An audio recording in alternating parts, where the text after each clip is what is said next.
એક મહત્વના સમાચાર મળી રહ્યા છે તેના ઉપર નજર કરીએ તો હાલમાં મળતા સમાચાર પ્રમાણે છોટાઉદેપુરના નસવાડીમાં પોલીસ અને આદિવાસીઓ વચ્ચે ઘર્ષણ સર્જાયું છે।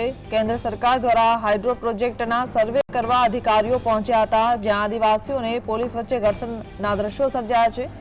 વાડિયાની આસપાસના 10 ગામમાં હાઇડ્રો પ્રોજેક્ટના સર્વે કરવા અધિકારીઓ ત્યાં પહોંચ્યા હતા, જેના કારણે આદિવાસી અને પોલીસ વચ્ચે ઘર્ષણના દ્રશ્યો સર્જાયા છે। જમીનની માપણી કરવા આવેલા અધિકારીઓને સ્થાનિકોએ અટકાવ્યા હતા। પ્રાથમિક સુવિધા સરકાર આપતી નથી તેવું ગ્રામજનોએ કહ્યું છે। જિલ્લાના નસવાડી તાલુકામાં હાઇડ્રો પ્રોજેક્ટને લઈને સર્વે કરવામાં આવી રહી છે, ત્યારે આપણે તસવીરોમાં જોઈ રહ્યા છો આદિવાસી સમાજના લોકો રજૂઆત કરી રહ્યા છે।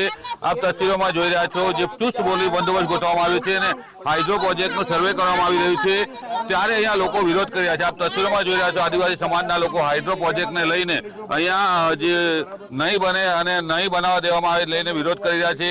આપણી સાથે આદિવાસી સમાજના આગેવાન છે પિન્ટુભાઈ। પિન્ટુભાઈ, અહીંયા શું પરિસ્થિતિ છે? આજની તારીખમાં કોણ કોણ આવ્યું છે? આજ રોજ નસવાડી તાલુકાના અંદર ડુંગર વિસ્તારના અંદર આવેલું આ જે વાડિયા ગામ છે, આ ગામની અંદર જે 5મી અનુસૂચિ જે વિસ્તાર લાગે છે, 5મી અનુસૂચિનો મતલબ વહીવટ અને નિયંત્રણ કરવાનો અમને પૂરેપૂરો અધિકાર છે અને બંધારણમાં હકને અધિકાર આપેલો છે।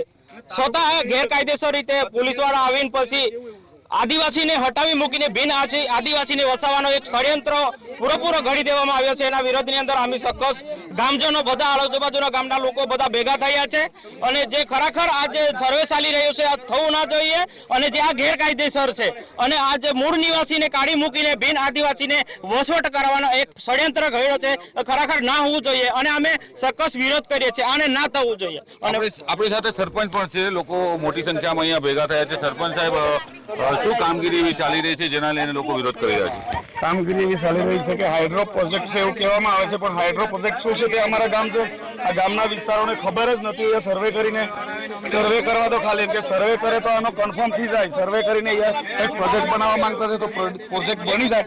ગ્રામ પંચાયતનો ઠરાવ પણ નથી લીધો, કોઈ જાતનું જાણ વગર કલેક્ટર સાહેબ શ્રી જોડે પણ મિટિંગ થઈ હતી અને હવે સર્વે નહીં થાય એવું કીધું, પછી ફરી પાછા સર્વે આવ્યા, સર્વે કરે છે તો અમારે તો આખો વિસ્તાર અમારો વિરુદ્ધ છે અને અમને પૈસા વગર પણ આ સર્વે થવાના છે એવું કેવું છે અમારે। વિરોધ શું છે? વિરોધ કારણ શું છે? કારણ શું છે કે અમારા માણસો સારી રીતે જીવી રહ્યા છે, અમારા વિસ્તાર પ્રમાણે બરાબર છે, અમે જે જીવીએ છીએ અમને કોઈ જાતનો પ્રોજેક્ટ જોઈતો નથી અને આ સર્વે કરવા માંગતા નથી, અમે એવું કહેવા માંગીએ। આપણી સાથે એક વકીલ છે, આદિવાસી યુવા વકીલ છે। બેન, શું ચાલી રહ્યું છે અને શાનો વિરોધ કરી રહ્યા છે ગામજનો? અત્યારે આપણે અહીંયા જોઈએ છે કે આ પોલીસ બંદોબસ્ત સાથે શું કરવા આવી છે ખબર નહીં, સર્વે કરવા આવી છે પણ સારી સર્વે કરવા આવી છે એ એમની પાસે કોઈ ડિટેલ જ નથી ને અમને કોઈ કહેવા પણ નથી માંગતું કે સર્વે શા માટે કરવા માટે અહીંયા આવ્યા છે। તો અમારે ગામ લોકોને કેવું છે કે અમારે બસ અહીંયા સર્વે ના જોઈએ, જો તમારે સર્વે કરવો હોય તેને પૂરેપૂરી ડિટેલ આપો અમને અને અહીંયાથી સર્વે કરીને તમે આ લોકોને ક્યાં મોકલવા માંગો છો? અમારે એટલો વિરોધ છે કે અહીંયા બસ સર્વે ના થવું જોઈએ ને કોઈ પ્રોજેક્ટ કશું જ ના થવું જોઈએ, આ જ વિરોધ છે અમારો। આદિવાસી સમાજના લોકો મોટી સંખ્યામાં ભેગા થયા, તસવીરોમાં જોઈ રહ્યા છો।